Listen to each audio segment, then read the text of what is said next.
Assalamualaikum warahmatullahi wabarakatuh. Anak-anakku sekalian, seluruh siswa dan siswi, selamat tahun baru Islam 1443 Hijriah. Semoga kita senantiasa diberikan nikmat sehat, nikmat iman, dan nikmat Islam, serta semoga pandemi ini segera berakhir dan COVID-19 segera diangkat dari muka bumi ini oleh Allah Subhanahu wa taala dengan wasilah dan keutamaan serta karomah dari mulianya bulan Muharram, dan juga dengan wasilah masuknya momentum awal tahun baru Islam ini. Pada momen ini, kalau kita pahami secara esensial, sebenarnya kita sedang merayakan dua momen penting dalam agama Islam. Yang pertama, momen merayakan tahun baru Islam dengan adanya pergantian tahun dari tahun 1442 Hijriah menuju tahun 1443 Hijriah. Yang kedua, momen merayakan bulan haram atau bulan yang mulia, yaitu dengan masuknya tanggal 1 Muharram dengan cara memperbanyak amal ibadah sunnah, saling berempati, dan berbagi antar sesama. Kenapa bulan Muharram perlu kita rayakan? Sebagaimana kita ketahui semua, bahwa bulan Muharram adalah bulan mulia dan suci. Hal ini sebagaimana difirmankan oleh Allah Subhanahu wa taala dalam Quran surat At-Taubah ayat 36 yang berbunyi, A'udzu billahi minasyaitonir rajim. Inna iddatash syuhuri indallahi 12 syahran fi kitabillahi yauma khalaqas samawati wal ard minha arba'atun hurum dzalikad dinul qayyim fala tadlimu fihinna anfusakum. Sesungguhnya bilangan bulan pada sisi Allah adalah 12 bulan dalam ketetapan Allah di waktu Dia menciptakan langit dan bumi. Di antaranya menetapkan 4 bulan haram atau 4 bulan suci. Itulah ketetapan agama yang lurus, maka janganlah kamu menganiaya diri kamu dalam bulan yang 4 itu. Quran surat At-Taubah ayat 36. Dalam ayat tersebut dijelaskan bahwa ketika Allah menciptakan langit dan bumi, Allah juga menetapkan 4 bulan yang suci. Apa saja 4 bulan itu? Yang pertama adalah bulan Rajab, yang kedua adalah bulan Dzulqa'dah, yang ketiga adalah bulan Dzulhijjah, dan yang keempat adalah bulan Muharram. Pada kesempatan kali ini kami akan mengupas sedikit sejarah singkat tahun baru Hijriah dan keutamaan bulan Muharram.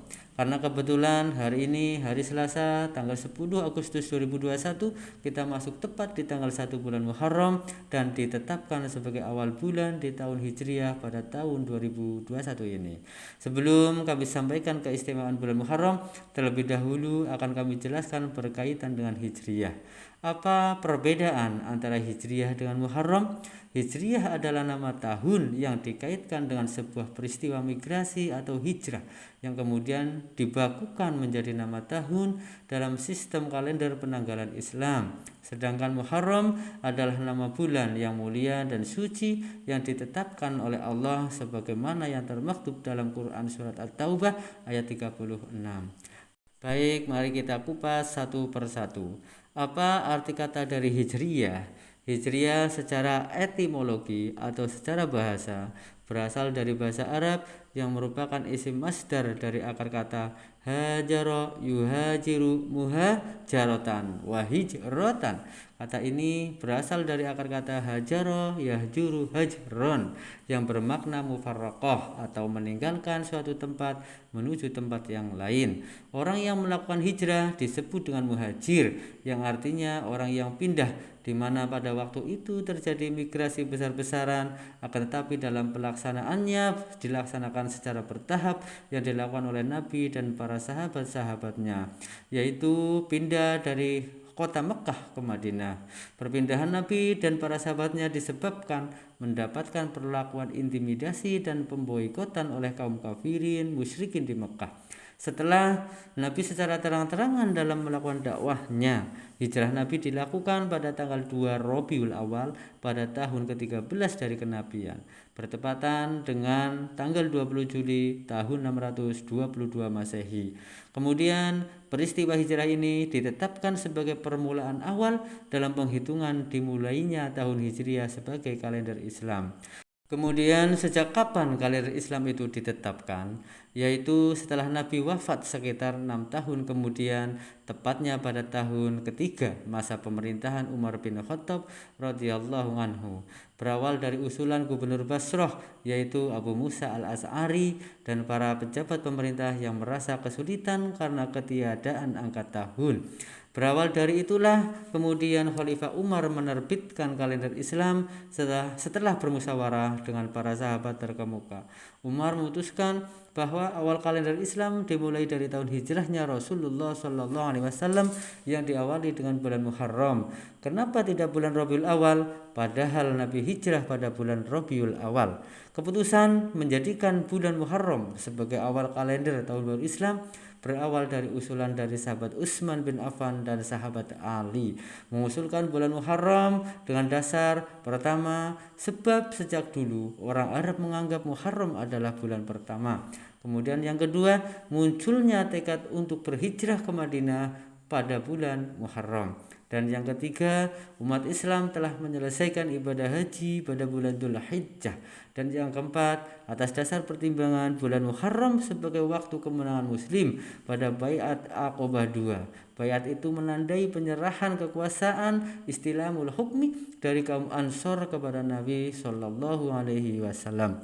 Maka jadilah bulan Muharram sebagai bulan pertama dalam kalender Hijriah, yang mana tahun ke-1 Hijriah terhitung bertepatan pada hari Kamis tanggal 15 Juli tahun 622 Masehi. Penanggalan versi ini diresmikan penggunaannya oleh Khalifah Umar bin Khattab pada tahun 639 Masehi atau sekitar tahun ke-17 Hijriah. Jadi itulah secara singkat mengenai asal-usul tahun baru Hijriah. Kemudian selanjutnya kami akan coba kupas mengenai keistimewaan dan keutamaan bulan Muharram. Keistimewaan dan kemuliaan bulan Muharram, apabila kita tengok kembali pada sejarah masa lampau, banyak peristiwa penting yang terjadi pada bulan Muharram, yaitu mulai dari masa nabi-nabi terdahulu hingga masa Islam yang dibawa oleh Nabi Muhammad SAW. Berikut beberapa peristiwa penting pada bulan Muharram sebelum masa Rasulullah SAW. Yang pertama, Nabi Adam alaihi salam bertaubat kepada Allah dan diterima taubatnya pada bulan Muharram. Kemudian yang kedua, kapal Nabi Nuh alaihi salam berlabuh di Bukit Judi setelah banjir dahsyat yang menenggelamkan mayoritas penduduk bumi saat itu.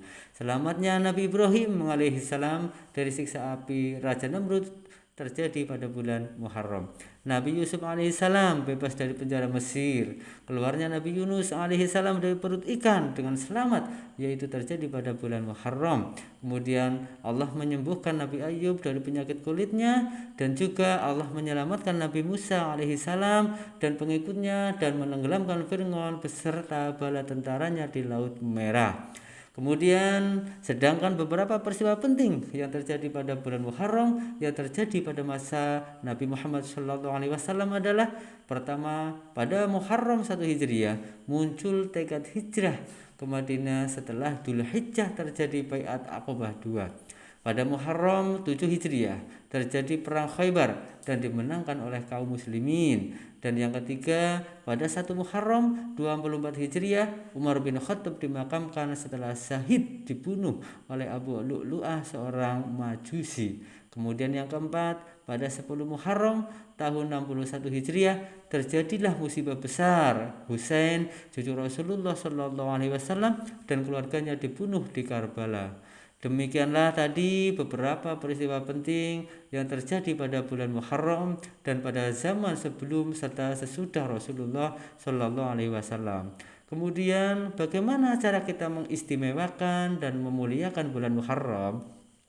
Yaitu dengan cara memperbanyak amalan-amalan sunnah di bulan Muharram.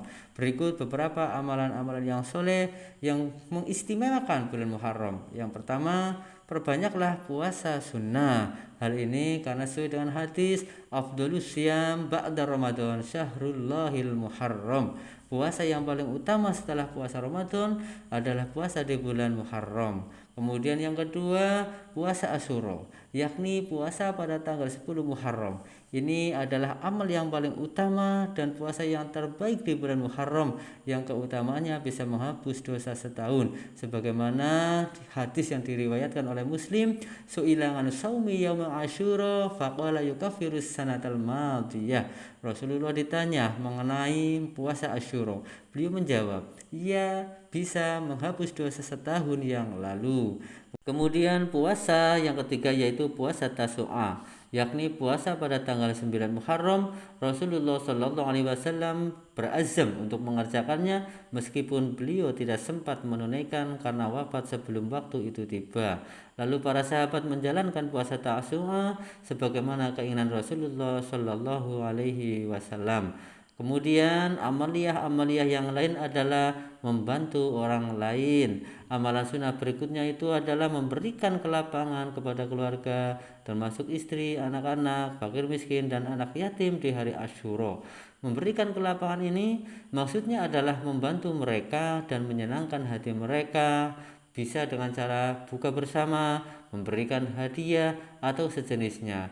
Hal ini dimotivasi dalam sebuah hadis riwayat Baihaqi yang berbunyi, "Man wassang ala ahlihi yauma Asyura wassangallahu alaihi sa'iras sanati." Barang siapa memberi kelapangan bagi keluarganya pada hari Asyura, maka Allah akan memberi kelapangan baginya sepanjang tahun itu.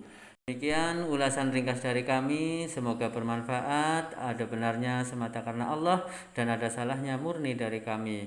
Billahi taufiq wal hidayah war ridha wal inayah. Wassalamualaikum warahmatullahi wabarakatuh.